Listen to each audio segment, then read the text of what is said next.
Hello guys, good morning. তো good morning বলবো না গুড নুন বলবো বুঝতে পারছি না। তো এদিকে দেখো দুপুরবেলা আমি বেরিয়ে পড়েছি আমার লোকেশানে। তো আমার লোকেশান ছিল একদম আমার পাড়াতেই।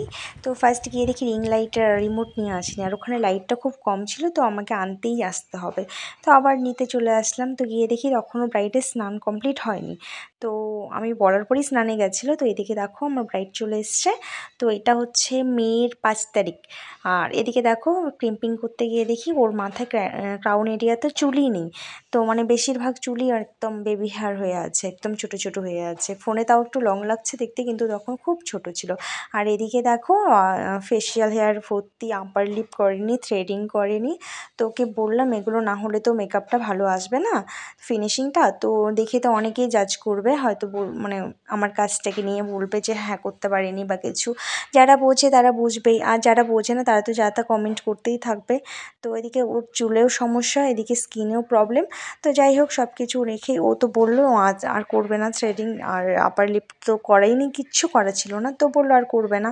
তো যাই হোক আমার স্কিন প্রিপারেশন যা যা করতে হয় আমি সব কিছু করে নিয়ে তারপরে আমি আমার সাধ্যমতো যতটা পারবো আমি আমার বেস্ট দেবো।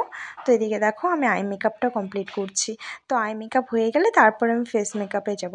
আর পুরোটাই হচ্ছে ব্রাইড বলেছে যে দিদি তোমার যেরকম ভালো লাগে তুমি ঠিক সেভাবেই করে দেবে। তো ঠিক আছে, আমি আমার মতো করে দিচ্ছি। আর মাঝে মাঝে ওকে দেখাচ্ছিলাম, দেখো এটা ঠিক আছে ঠিক আছে। তো এদিকে দেখো আই মেকআপটা কমপ্লিট হয়ে যাওয়ার পর আমি ফেস মেকআপে চলে গেলাম।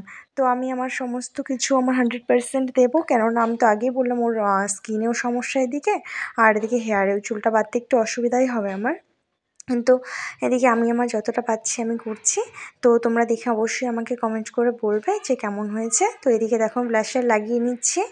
তো যেহেতু পাড়াতেই ছিল, কিন্তু তারপরেও একটু তাড়াহুড়ো করছিলাম, কেননা প্রচণ্ড বৃষ্টি বৃষ্টি ভাব ছিল। তো আকাশটা খুবই খারাপ ছিল, তাই একটু তাড়াতাড়ি করছিলাম। আর তাড়াতাড়ি বলতে যতটা স্পিড দেখতে পাচ্ছ ফোনে অতটা স্পিডে নয়, এতটা স্পিডে যদি করতে পারতাম তাহলে খুব ভালোই হতো। তো এদিকে দেখো তারপর আমি হাইলাইটার লাস্ট লাগিয়ে নিচ্ছি। তো রুমে একটু পরপর না সবাই চলে আসছিলো, দরজাটা লক করে রাখা আছে এ কারণেই। তো তবুও একটু পরপর চলে আসছে, ওই রুমে সব কিছু রাখা। তো একটা ব্রাইডকে সাজাতে গেলে আমি মনে করি যে একদম মানে নির্জন জায়গা হলে খুব বেস্ট হয়। তো যাই হোক যেভাবে পাচ্ছিলাম আমি আমার বেস্ট দিচ্ছিলাম। তো আমি আমার মেকআপটা সম্পূর্ণ কমপ্লিট হলে তো অবশ্যই তোমাদের সঙ্গে শেয়ার করব। তো একাই ছিলাম, যতটা পেরেছি আর কি শ্যুট করেছি ভিডিওটা। তো দেখো তোমরা লাস্ট অব্দি দেখে অবশ্যই জানাবে কেমন হয়েছে।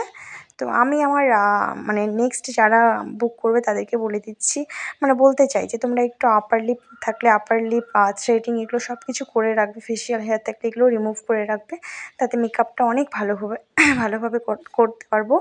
তো এদিকে দেখো আর যে স্প্রেটা আমার হাত থেকে মানে পড়ে গিয়ে কি বলবো, মানে পাম্পের যে জায়গাটা সেটাই ভেঙে গেছিলো। যাই হোক কোনো মতো আমি কাজ চালানোর মতো করে নিয়েছি, ওইভাবেই করে নিচ্ছে। তো তোমরা দেখতে পারবে যে ফোনেও মানে পড়ে যাবে।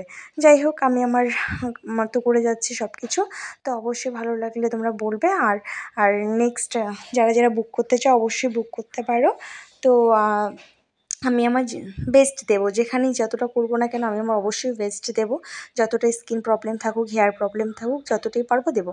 তো এদিকে দেখো এই আমার আবার স্প্রেটা আবার পড়ে গেছে। তো আমার মানে এতটা মানে বলছিলাম যে আজকে আমার দিনটাই খারাপ, সব কিছু হাত থেকে পড়ে যাচ্ছে। যাই হোক আমি আমার কাজ কমপ্লিট করছি। তো আমি নর্মালি হচ্ছে আগে কলকা করে তারপর হেয়ারে যাই, কিন্তু কোনো কারণবশত আগে আমাকে হেয়ারটা করতে হয়েছিল, পরে কলকা। তো এটা আমারই মানে প্রবলেম ছিল। যাই হোক তো আমি করে নিচ্ছি। আর আমার হচ্ছে এভাবেই সুবিধা মনে হয়, এভাবে বলতে কি মানে আগে কলকা করে তারপর হেয়ারটা, কিন্তু যাই হোক কোনো কারণবশত আমি করিনি সেটা আজকে। তো এদিকে দেখো ততক্ষণে আমার টিকলি আর নাকের এগুলো নিয়ে আসা হয়নি, কিছু জুয়েলারি এসছে, কিছু জুয়েলারি আনা হয়নি। তো জুয়েলারিগুলো নিয়ে আসলো লাস্ট, তারপরেই দেখো আমি করে নিচ্ছি কমপ্লিট।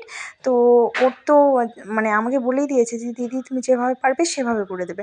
তো আমি আমার দেওয়ার পর ওর তো খুব পছন্দ হয়েছে, জানি না বাকি তোমরা দেখে কি বলবে।